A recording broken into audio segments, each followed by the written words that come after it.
go. Thank you all for taking the time to take a pause in time. You know, we care so much about you, the employee, that we try and come up with ways to empower you, both professionally and personally. This is the second time we've been working with Nicola. She has 25 years of experience working with companies such as ours to do this very thing, to empower organizations to support our employees with self-care methods. I'm not going to take up another ounce of time so that we could all enjoy what this wonderful human being has to offer. Thanks, Diane. And Everybody can mute. We yes. had a little issue last time that got recorded that has made us laugh till now. But if everybody can take a moment, hit record, hit mute like I'm doing. Beautiful. Thank you very much, Diane. Thank you for that introduction. And it is just lovely to be back. I love all the work you do, and I know you're extremely creative and expert at what you do. So today, my job is to help empower more self-care for yourselves so you can neutralize any stress that you might be experiencing or overwhelm, and help you thrive more with the techniques that I've been using with my clients and other organizations for a long time, as Diane shared. And I work in the health and wellness space for those who haven't been introduced to my work before. And I help, people overcome stress and burnout and reduce anxiety and discover how to become more resilient with simple self-care tools that you can use at work and you can also use at home. I deliver many programs to help with personal growth and self-discovery, neuro change mindset to help you shift belief patterns, and help you create more purpose and empowerment for yourselves. So the methods and techniques and guidance I share are science proven, and they help you implement more calm and focus into your day and help you understand and release any negative emotions that might be getting in your way and in terms of your performance and where you want to see yourself in the world. So today, we're going to be talking about creating more emotional intelligence for yourself. And what this is going to mean, and just see if someone's joining here. Here we go. Hold on. Let me bring in this person. Lovely. So what this means is that we're going to be covering how to become more emotionally resilient and reduce overwhelm and any reactivity you have and what that looks like. I will be repeating a little bit of what we did in the first session I did a few months ago. Just recapping very quickly for you, for those of you who haven't met me before. The whole session is going to be recorded, so you will get a chance to revisit everything I've said. Diane will distribute this seminar for you, and you'll also get a downloadable PDF of an exercise that you can use that's quick and easy to help you keep checked in with your emotional intelligence, your reactivity, and how to work on yourself in an easy way. I want to help you discover what emotional intelligence is and how it can help you achieve more excellence in your life without anxiety. I want to help you learn tips for building this emotional intelligence into your daily life and with your coworkers, how you can use more empathy statements at work and the benefits of doing this in terms of improving engagement, productivity, and understanding with each other, and also learn the Imago 3-step communication method, which helps your conversations go more smoothly at work. So hopefully these are all very pertinent for you and something that you can actually use once we've finished. So I just want to begin with resiliency. Now, the last time I came in to do a seminar with you to take a pause in time was to help you understand what resiliency is. And resiliency is the capacity to prepare and recover from and even adapt in the face of stress and challenges when there's adversity or overwhelming situations. And many of us have been built or educated to be in high drama or reactivity most of the time, and that really doesn't serve us. So most of the work that I do helps everyone to build their resiliency at work and in their personal life.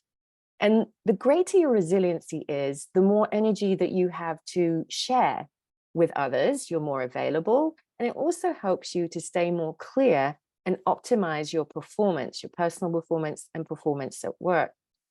Having more energy obviously means a greater capacity to help self-regulate those emotions like fear, for example, that can overtake you. And having more resiliency really helps you to become more in charge of how you respond to situations that would normally overwhelm you. So some people ask me, they will say, you know, okay, Nicola, what's the difference between stress and resilience? Well, it's really important for everyone to know that stress is how you react to a situation. And this stressful reaction may be something that's very draining. You might get triggered very quickly if you're questioned and not quite sure why you are triggered. And that's how you react. Stress is a state of an emotional strain or mental strain with overthinking, for example, or over worrying, and can create tension within your body and can also contribute towards ill health. Resilience, on the other hand, is where you want to be. Resilience is how you bounce back from challenging situations and then how you reset from a situation that's caused a problem for you. So resilience is about how you handle pressure and how you keep your cool. And you can learn to build your resilience and retrain your mindset to manage stress in a whole new way so it doesn't burn you out. And as we all know, with shifts in the economy, shifts in our working environment, so many shifts that we've had to handle in the last few years, it can be wearing. And for a lot of people, they've become very burnt out by it and not able to deliver or be as engaged as they would like to be. So how you want to respond to a situation to reduce your stress is entirely up to you. You have fears, and we all have negative emotions and baggage that we carry around with us that are subconsciously just holding us in a state of survival and anticipation for the worst thing to happen. And a lot of times we're hypervigilant and we're prepared for the worst thing that could possibly happen so we can get out of it quickly. And these are what we call your survival instinct. And in some case can actually become post-traumatic stress.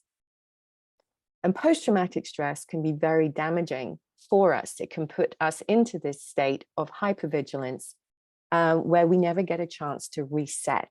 And that's dangerous because it leads to ill health and poor mental health.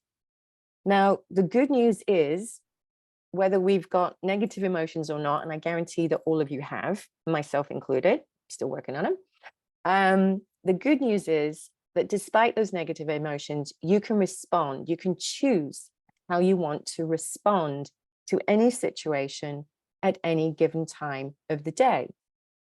And this is what we call retraining your brain, okay? Those negative reactions and emotions that I've been talking about will create an avalanche of the hormone cortisol, the stress hormone cortisol, to crash through your body. And that cortisol helps you stay hypervigilant so you can cope with your stress.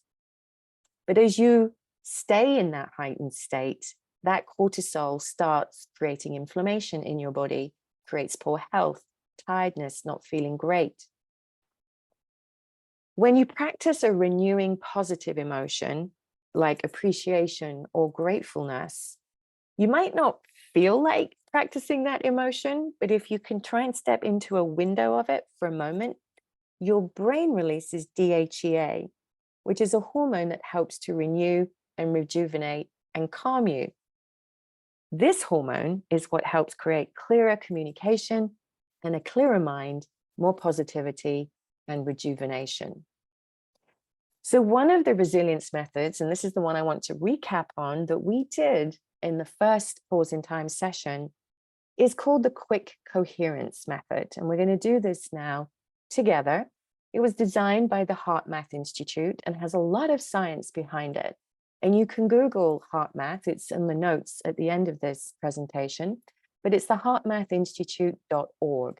And it gives a ton of information about how breath work can calm our hearts down. And when our hearts are calmer, the heart sends a signal to the brain to send out DHEA so that the brain thinks everything is good and normal, that you are not under threat. And this is how powerful this technique is. I've used it a lot with first responders, Navy SEAL veterans, just to help them cope and manage with their PTSD and help them reduce that feeling of hypervigilance. And now we're using it in our everyday world and at work. So what I would love us to do is to take a pause in time. This is part of our hour together, where we're going to practice this quick coherence technique. And we're going to take time, and I'm going to talk you through it and how to do it, just to do some very slow, deep breathing, and then make a sincere attempt to generate a feeling of appreciation or gratefulness or care for something or someone in your life. Okay. Now, it's very important that you deepen and slow your breathing. And then as you slow your breathing, you activate that feeling of appreciation for maybe a place, a person, a feeling that immediately fills you up. It's something that I don't want you to overthink. It has to be spontaneous and natural for you. It could even be sitting on the sofa and, petting your dogs that you get a great feeling, or just holding your cat or stroking your child's hair.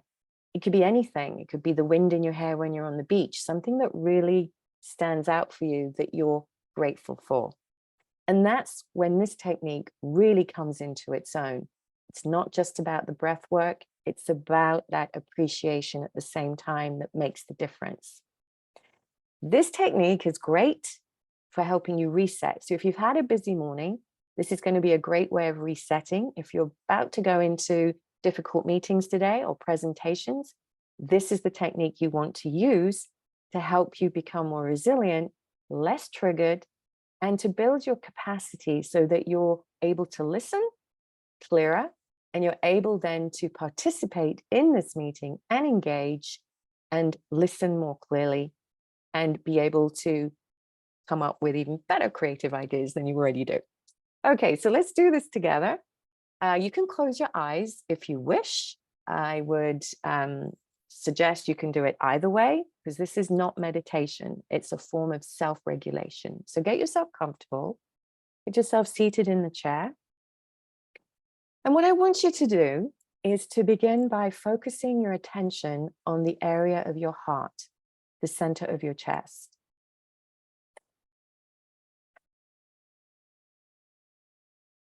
I want you to imagine your breath flowing in and out of your heart or the chest area.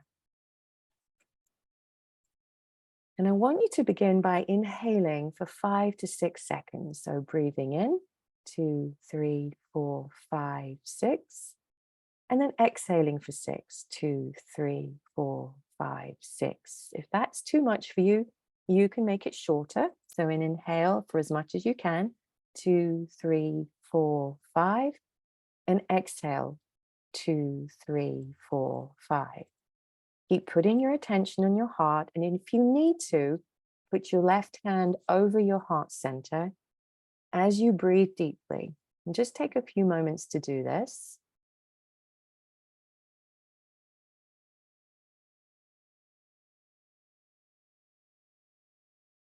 Now, as you breathe deeply, I want you to make a sincere attempt to experience or generate a feeling of appreciation or gratefulness for something or someone in your life that really fills you up, genuinely and authentically makes you feel good. Still breathing deeply, just activating that feeling of renewal.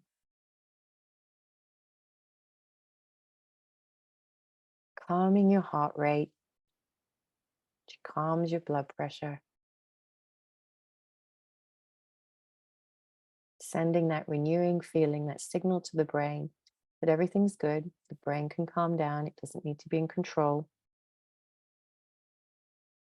Just distracting the brain with this feel-good feeling a place or a person that's important to you.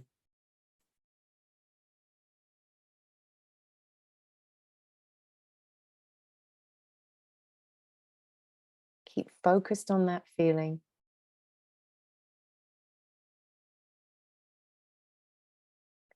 If any other thoughts come into your mind, just embrace them and let them move through. As you come back to your heart center, breathing deeply and really connecting with that renewing feeling.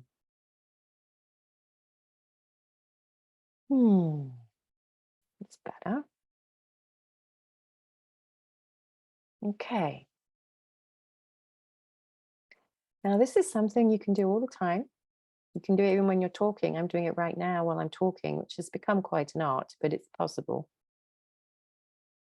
You can do this when you're driving with your eyes open, breathing deeply. You can do it when you're in a meeting. But remember, it's that distraction to the brain that counts with that feeling of appreciation and gratefulness. Okay. All right. Now I want you to just come back into your space. Just become aware of the chair you're sitting in. Become aware of the smell in the room. Bring yourself back into the present moment. Still breathing deeply. And I would invite you to keep breathing this deeply as we continue through the rest of this Pause in Time webinar. And as much as you can, just practicing that feeling of appreciation and gratefulness as I continue to talk. And just notice within yourself how you feel now.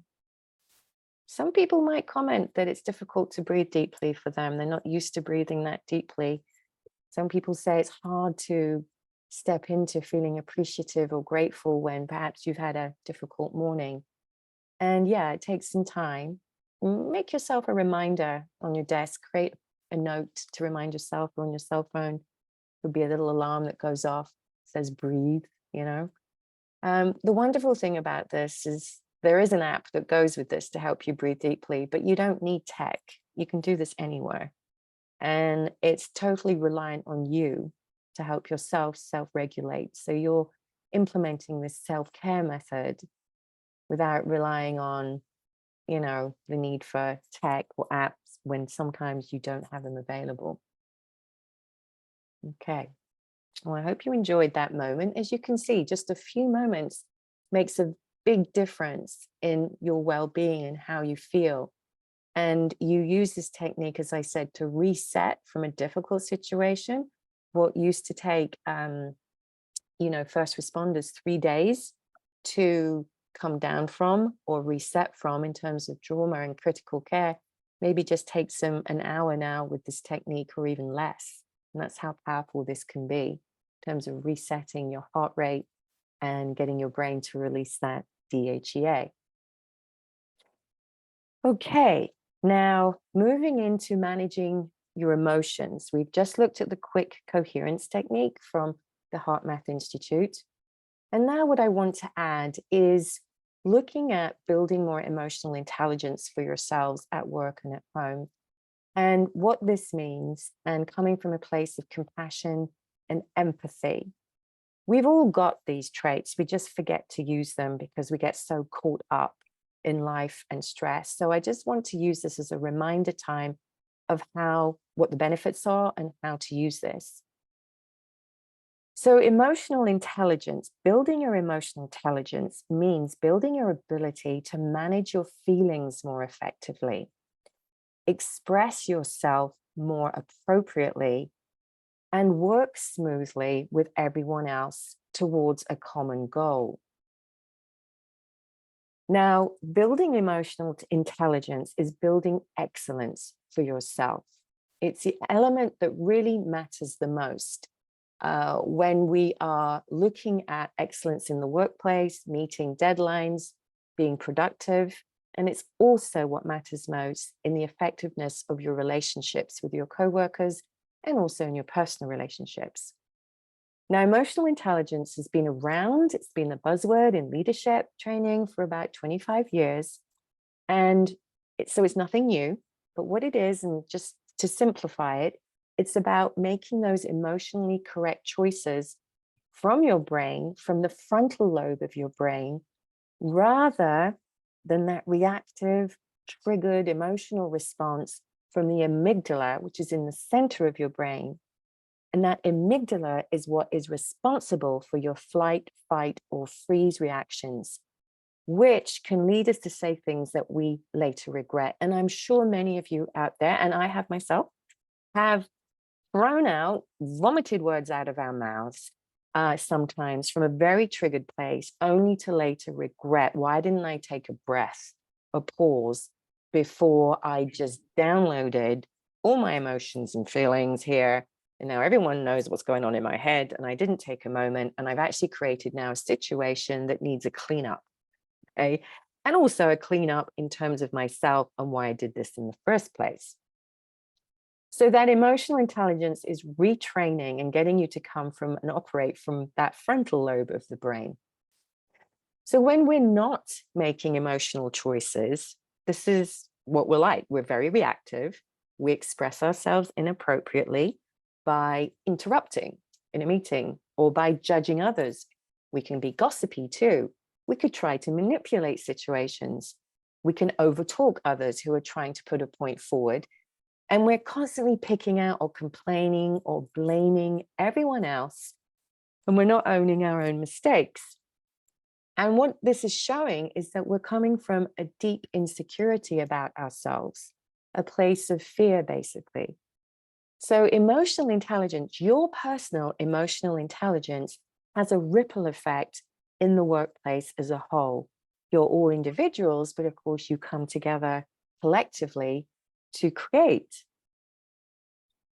So of course, when we're not coming from emotionally intelligent choices, this is damaging to others and also how we're perceived by our colleagues, and can create a poorer image of who we really are. You know, your essence, your goodness, if you like, gets covered up with these poor choices that you make.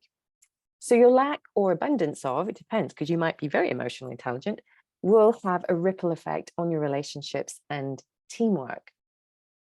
So it's very important to avoid a triggered response by learning to breathe using the quick coherence technique that we just did before responding, or even just taking a quick pause. And it's getting into the practice of doing this and exercising this new muscle. And as you take a breath, as someone has maybe said something to you that you've taken very personally, ask yourself, how am I going to feel about this situation in the next hour? Yeah, maybe I'll still be rattled by it. Okay, so I'm going to work on that with breath work. How am I going to feel about this in the next day? I could be maybe dial the volume down a bit by the next day. I'm not minding so much. And then the next week, how will I feel? And in the next month, how am I going to feel by this? I bet you $100 you're not going to really remember or be as triggered by this situation. So in that moment, what you're doing is you're saying to yourself, okay, I'm triggered right now. I'm going to do something about this. I'm going to keep quiet. I'm going to work on it. And asking yourself, yeah, because in the next week or month or so, I'm not even going to probably remember this. This is something that's passing through. Okay, it's passing through. And I remember when I worked in the corporate field, you know, there was a lot of stress in PR and marketing and advertising when I was working in London. And, you know, I was a lot of stress going around. Do I remember that now, 30 years later? I don't remember. I just remember all the events I put up. I don't remember all the stress that came with it. I actually remember the more renewing feelings of fulfillment and achievement and accomplishment. And this is what your brain does. So your brain tricks you into being triggered and upset in the moment, and then you hold on to it. And of course, it's not serving you or anyone else. So the quick coherence technique is one way of moving on from this.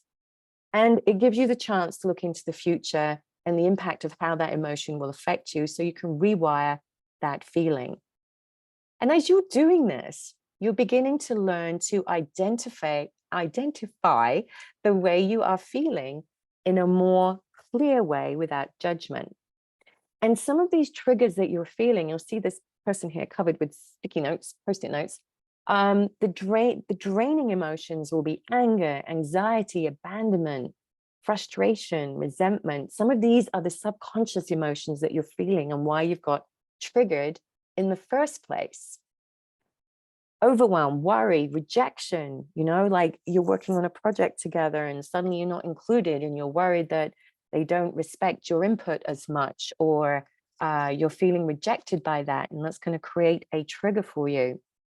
And you'll see that this guy in the photo is covered with all these post-it notes of relax, take a breath, go offline, take care of yourself, chill, right? Well, these are all good reminders to have, but you can see there's so many different options there of what he could do, that in of itself can be overwhelming. So the quick coherence method I just showed you is the fastest, easiest way to get into repatterning your brain and resetting from the stress. So as you start to check in with your nuggets of daily practice in terms of your emotional intelligence, all right, choose one trigger that you identify clearly, something that keeps coming up for you. And only you know what this is. No one else can tell you, but it could feel a feeling of like you find yourself maybe judging others or blaming others. What's that all about? Where is this blame coming from? Is it that you don't feel good enough yourself? Are you coming from an insecure place? And when you're able to feel this emotion that you're feeling and sit in the discomfort of it, that's when you can actually get to be kind to yourself and relax. It sounds strange, I know. A lot of people are hesitant to step into that negative feeling. They're worried about it. They're worried it will drain them even more. But when you actually embrace that emotion of, let's say it's rejection, you relax more because you're like, okay, this is something I've got going on. All right, this is something that's not serving me. And you start to get curious about yourself and ask yourself what's under this anger. So sitting with the discomfort of it is really important and not avoiding it. Feel it out. It's rough, but this discomfort is what allows you to make some choices. And this is where you get your answers for improving your emotional intelligence.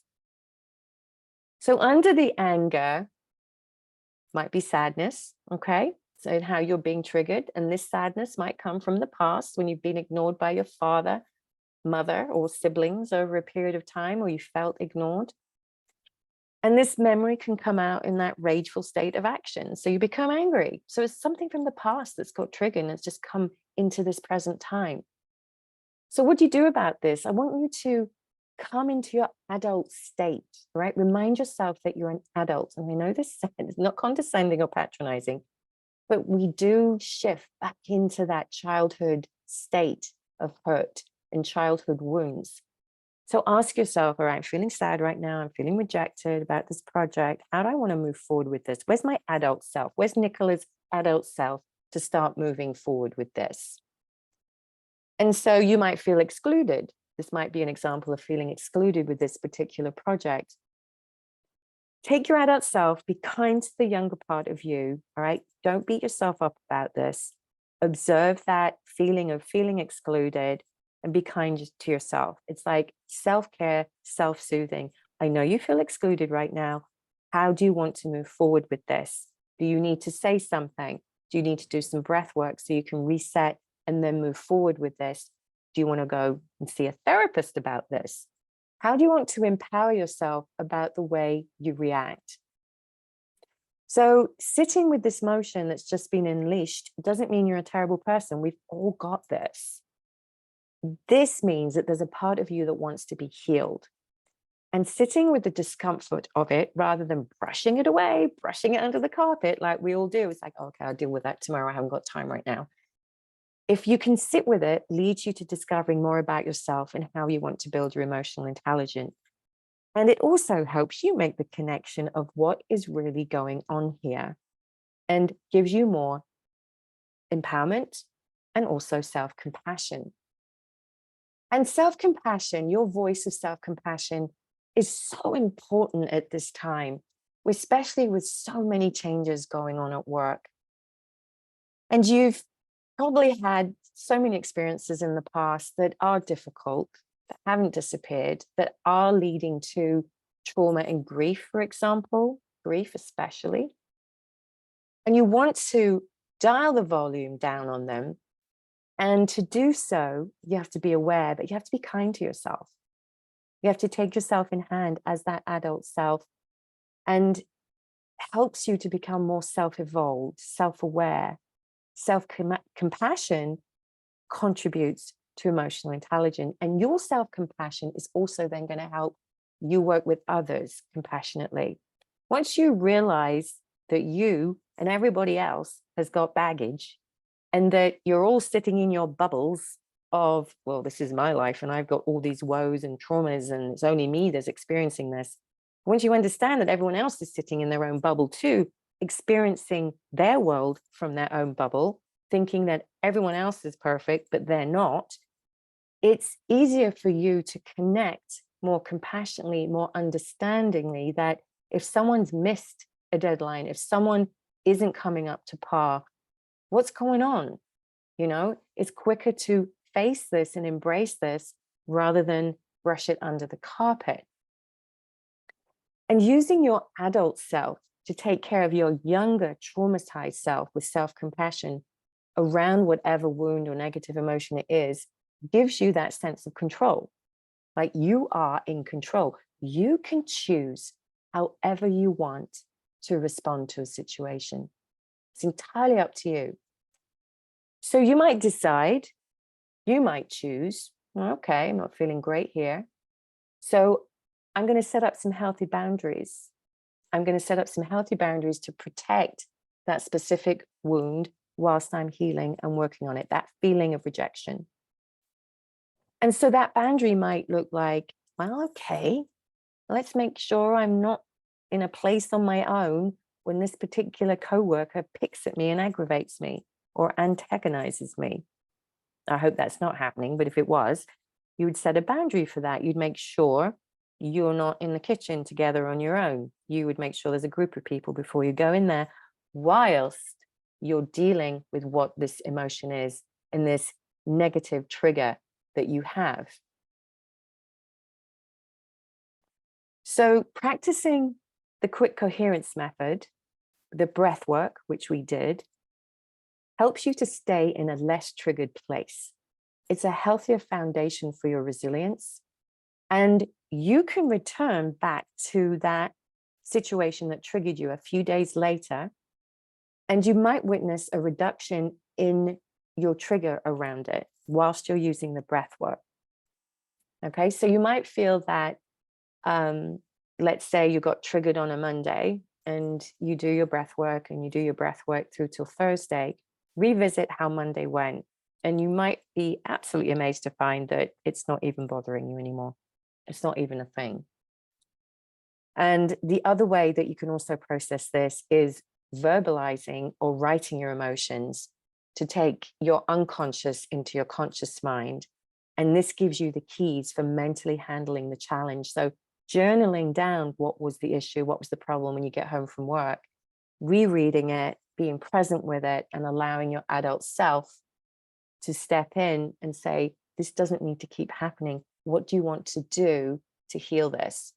And of course, having a therapist, mentor, coach is also a great way of expressing what's caused your discomfort that you can discuss with them, and of course, help you visualize the change you want to make for yourself. So that's self-compassion. So we've got the quick coherence method for helping to reset, build resilience, the breath work. We've got self-compassion, taking care of yourself with your adult self in difficult situations. And now we've got empathy. All right. Being empathetic to someone doesn't mean disrespecting your own needs. It doesn't mean taking on and being absolutely exhausted by someone's situation because you're setting boundaries for yourself. Empathy simply means taking action that is compassionate with your coworker and allows you to feel felt by each other. All right. What you're doing with empathy is you're feeling seen, you're feeling heard, or you're creating space to allow that person to feel seen and heard. And empathy helps to resolve arguments and disagreements and conflicts when we step into this place. It is not a weakness. It is not a vulnerability. It is an amazing strength to have whilst you're at work. And oftentimes people will say to me, well, Nicola, what's the difference between sympathy and empathy? And I've heard that empathy is really bad for you because it's so draining, and that we just need to stay in sympathy because it's got greater boundaries. Well, there's some truth in that. But this is what the difference is. When you are offering sympathy or your condolences to someone who is grieving or sad, you have an emotional boundary. You're not feeling with the person. And that can make the person feel cut off or disconnected. Many of us have experienced death in the family. We've experienced personally a death. And we know that everyone, my greatest sympathy to you, all my condolences to you. And you're like, okay, that's very nice, thank you. But you don't feel it. You don't feel that they're actually with you, with the empathy. And you're not expecting them to take it on. You're just wanting to feel more connected at this time during grief. You don't want to feel disconnected and isolated on your own, right? Empathy is not taking on the feelings of the person. You are offering compassionate detachment. It's one of my favorites in the work I do. Be compassionately detached. So you're there and you're present, but you're not absorbing everything, but you're there holding space. You're showing up for a person. Sympathy just doesn't motivate us to connect with people. It's a great way of creating a boundary. It's like, yeah, okay, feel bad for you, all my sympathies, and go heal, go do, right? Come back when you feel better. It doesn't help us build relationships. And that's what our businesses are all about. It's about building relationships with other businesses, building relationships with our coworkers, to create more engagement, to create more productivity, to feel seen and feel heard. So empathy is non-judgmental. It's not holding space and then criticizing or offering a solution. It's letting the person speak, letting them speak up in terms of what's going on for them without judgment, and not allowing them to feel that they're weak by doing so, or that they're going to be judged. So it helps us to build, better relationships and deeper relationships with our team, because it builds more trust. So you can choose who you want to have empathy with, right? I'm sure you might be sitting there going, oh, I'm not sure I can have empathy for everybody. There's only a certain few that I might be able to have empathy with at work or at home. And that's fine. That's quite normal, because if you'd had empathy for the whole world, you would feel burnout and you would feel all of the pain, and that would just not work for you. That would not be the way to go. And that is where sympathy comes in. It opens your eyes to the difficult situations that are going on in the world on the grander scheme, right? And then it helps inform our actions of what steps we want to choose to take and set boundaries for ourselves. So you can choose who you want to have empathy for. It may be that, within your team, that is as much as you can handle. Holding empathy for team members, but not able to go outside the team, because that would just be too much. And of course, when you're holding empathy for your team members, of course, you're working together in engagement and productivity. So that's where it counts. You can have sympathy for others outside of the team. That's fine. But that empathy is what counts within your direct team and your direct family environment. So your direct circle, what happens within your bubble. Those little bubbles I was talking about earlier on that we're all floating around in. Love my bubble. Sometimes those bubbles need to come together and they clash, and that's important. So the benefits of empathy can be huge. You feel seen and heard. You're able to hear what's needed, and then you can decide on the steps that you want to take. You can feel their struggle and you sit with them in it, and then it helps you both define what is the specific result you want to take. And their struggles and feelings help you create a result so you can all overcome a problem together, right? So by feeling into it, sitting with it, again, sitting in that discomfort, helps you define, yeah, there's a real issue going on here. If we don't address this issue now, it will come back to bite us. So let's address this now rather than brushing it under the carpet. So what empathy sounds like, I'm going to give you a couple of examples here. And of course, you can replay this recording as much as you want to write this all down. And Diane's going to send this recording out to you, as I said. Empathy for you is asking your team to describe what their struggles are and where they are now. Okay? It's listening and holding space without judgment, not letting your personal stuff get in the way while you're listening. It's repeating back what they've said to you. Asking them again, okay, so this is a struggle, so where do you want to be? And how would that feel to you? What does that look like? How would that feel to you? These are empathetic questions that you're going to get more out of yourself and your teams by taking this approach, because you're holding space, right? And it doesn't take long. This is like 5 minutes. It's just like a tiny amount in the day. And I know I've worked in the corporate world. I've had to use this myself back in time. That's why I'm sharing it with you now and how useful it is. And you actually get greater productivity, meeting deadlines with renewed feelings without that drain and that exhaustion and that burnout. So you sit next to a person who's hurting, you listen without interrupting. Person feels valued because they feel you are feeling with them. They feel connected. And it's your presence that really counts here. It doesn't matter what you say, it's your presence that counts. And if someone is grieving, trust me, they don't want your advice. They just want your presence and just being there and holding that space. So this is going to build your emotional intelligence by being able to offer this out. And as you do this, you get to feel more empowered. You get to see that you can make choices for yourself and with others that are mindful and heart-based, but still in line with business. You know, we become more human at work.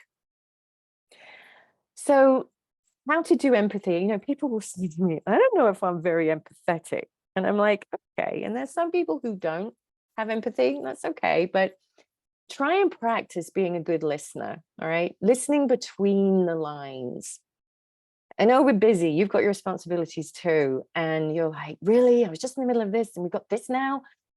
It is what it is. That's what this whole corporate living is. You know, we've got to be there for each other as well as being productive. Be a good listener. Listen between the lines. Look at your colleagues in the eyes and show them you're with them. You're present. You're not thinking about the project right now. You're with them right now. Affirm back to them what they're feeling. Listen. Mirroring, we call it. Listen and ask. Tell me how that feels. Tell me more about that. Don't problem fix. Don't problem solve. Okay? Be supportive. Then ask if they would like a resolution or an idea or something you can share regarding work or from your own personal experience that will support them. Acknowledge the pain, but don't compare any of your struggles with them. Not at this point, all right? And then it gets too messy and it takes too long. Recognize your emotion, and you may have had experienced this emotion before. You can share that recognized emotion. You can say, I understand that you might feel rejected right now or excluded from this project. Yeah, I understand that. And how do you want to move forward with this? How can we make a change together? So as you develop your skills, it'll help your connection with your team and your staff to create this collective goal with purpose for your business. It will help you build a capacity for new ideas, new perspectives. It will help build your patience and understanding for your own personal growth. And you can use empathy at no matter the cost to permanently remove a problem. Empathy will help you stay centered and grounded whilst you're making difficult decisions. And your teams will grow as they see you practicing empathy, and their confidence will grow whilst you are seeing them and they are being heard. Okay? So empathy and self-compassion and resilience are 3 really big pieces of the pie for improving engagement and productivity at work, as well as de-stressing, reducing overwhelm and burnout. So types of empathy statements that you could use at work, because many people say, well, what tools can I use, Nicola? What can I actually say that will create a calmness and reduce a stressful confrontation? You don't have to use all of these points that I'm sharing with you, but you can use one or two. You can say things are tough right now, but I'm here for you. Or I understand how hard this could be for you. You might even say, yeah, what you're saying makes so much sense to me, but you don't have to fix it. Yeah, what you're saying makes so much sense to me, or I hear what you're saying. You could even say, yeah, I've had a hard time with that too. What do you think we could do about this? You might even say, well, this sounds like an impossible situation. What change can we make here? Or you might say, you must have felt so, I don't know, sad maybe, angry maybe. And that's a form of empathy with an individual or coworker. And you can also use this with your kids, you know, as you're listening to your kids when they come home. You can use this with your partner and in your relationships. A statement like, I know you've already spent a lot of time on this, right? This must be difficult. Let's say a project gets thrown out. Rather than like, we're not doing this project anymore. We're done. We're moving on to this. And everyone goes, oh God, that took forever. You want to address it in that moment of, I know you've spent a lot of time on this. And your patience with us here is so important and we appreciate it. Again, I hear news presenters, and I actually quite like this. I borrowed this from, I think it was CNN, from Rachel. They say, you know you have a lot of choices in your news coverage and what you watch. Thank you for choosing us. So you can say, I know you have a lot of choices, so I make sure we can meet your needs when you are talking with your clients. I know you have a lot of choices. You have a lot of services out there. So I want to make sure we can meet your needs, right? Empathy coming into the sales pitch. Can you tell me more about what you're looking for? Okay. Or after any of these events that are happening, anyone would be frustrated. I understand your frustration is. Or it makes total sense and you would need some help with this. How can we move forward? So taking some of these comments, you might want to just, as you revisit the recording, write some of these down for yourself and look at how you can implement these into your work environment, your bubble, and at home. And guarantee it will lend more conversation and open a deeper sense of conversation than you would have had before. The other piece of this is don't forget empathy for yourself, okay? It's good we're providing empathy for others, but it's really important that you also ask yourself, what's going on for myself, as I said earlier? What's going on for me that's a struggle and a crisis right now? What's causing this? Why am I feeling like this? Am I tired? Do I need to go and rest? Do I need to create more balance in my world? Do I need to go to bed earlier rather than work till 1 in the morning and get up at 6 and expect myself to be a knockout at the gym with only 4 hours sleep? Okay. So being kind to yourself, what's the underlying cause? And if you are overworking, if you're not taking enough time for yourself, what's the even bigger picture here that's going on? Do you need to feel you need to prove or please? Do you feel insecure in your performance? And why? You know? So what is the resolution you want to have? So these are some very important questions to ask for yourself. As you take empathy for you, you come from your adult self, self-nurturing, self-caring. Okay, you got a trigger. What's going on? How can I be more empathetic for myself and kinder? How can I do more self-care and self-therapy for myself? It doesn't take a lot to do this. You know, it might be there's a lot here that you're hearing now, but you can choose elements of this and gradually implement it into your day. And as you do this, as you empathize more for yourself, you're going to, hold on, there we go. You're going to create more empathy with others. So let's just recap as we come to the end. The Imago dialogue is a type of dialogue that lends itself to hearing more clearly what people are saying. It's called, I use it for leadership listening and mirroring. Okay, you repeat back everything you heard a person say to you. You can paraphrase it, but you'll mirror back. You will not analyze, you will not critique, you will not modify. Okay, you're going to repeat back what has been said to you. And sometimes it's not going to be easy to do that. I think I'm cutting out. Hopefully the wireless is okay. You then, when you've mirrored back to them, I hear you saying, what I hear you saying is that you're having problems with this and this. You then validate what they've said to you. This makes sense to me because I've also heard this and this. All right. Ask for clarification then. You've said this, and I understand that. It makes sense, but help me understand the other piece that is concerning you. Can you tell me more about that? And they might get all fired up.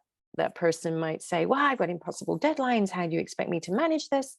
And you can say then and empathize with, empathize isn't spelled right, but anyway, I can imagine that you might be feeling stressed. Okay. Is that how you feel? And then you get to respond with your response. I'm hoping you can hear me all okay because I can see my Wi-Fi slowed down, so I do apologize. So this is the Imago dialogue in terms of mirroring, validating, and empathizing back to people. And again, you can just take this chunk from today if you wish and start practicing in the workplace and at home. You'll be amazed at the response you get. People suddenly feel seen and heard, and they can share with you, and it improves your leadership skills, communication skills, parental skills, friendship skills, husband-wife skills, partner skills. It's a wonderful way of opening more doors in your relationships to dive deeper. So as we come to a close today, I know I've covered a lot. Hopefully there's a few pieces in there that you can use effectively at work. Just ask yourself again, all right, what is emotional intelligence? Okay, what is it? What isn't emotional intelligence?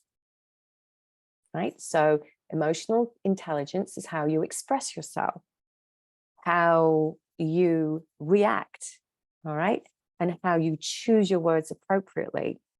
It's taking a pause. It's building empathy and compassion. Emotional intelligence is not how you react in terms of negatively, judging, blaming, criticizing, cutting in, over talking. That is an emotional intelligence. What is empathy? Empathy is holding space. It's compassionate detachment for people.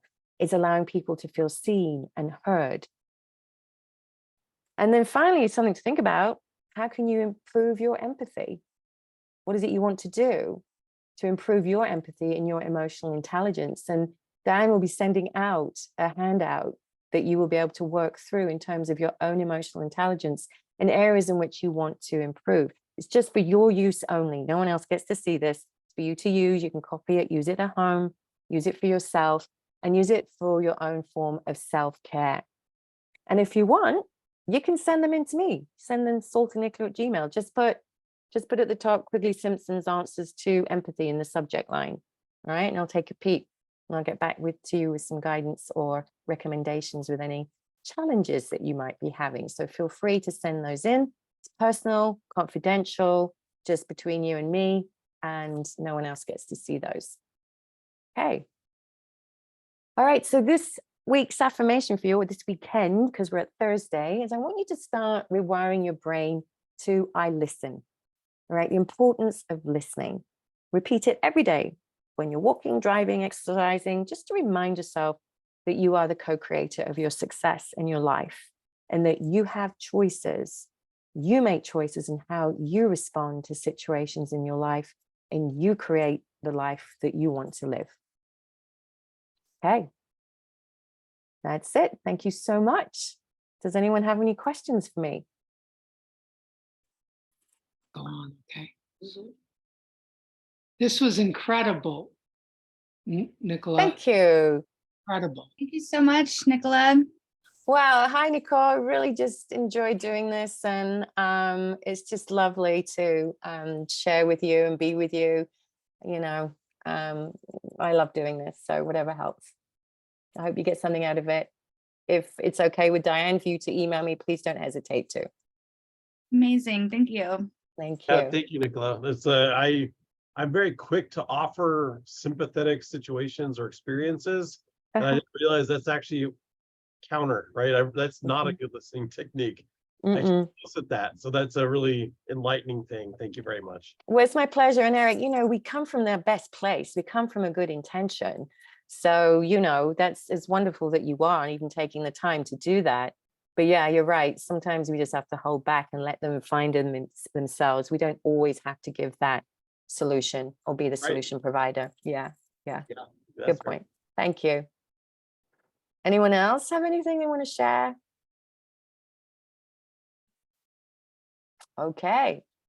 All right. Well, as I said, this is going to get downloaded very shortly, and I'll send it to Diane, and you'll get to see this over and again. And you also get your handout. Thank you so much for having me today. I've really enjoyed it.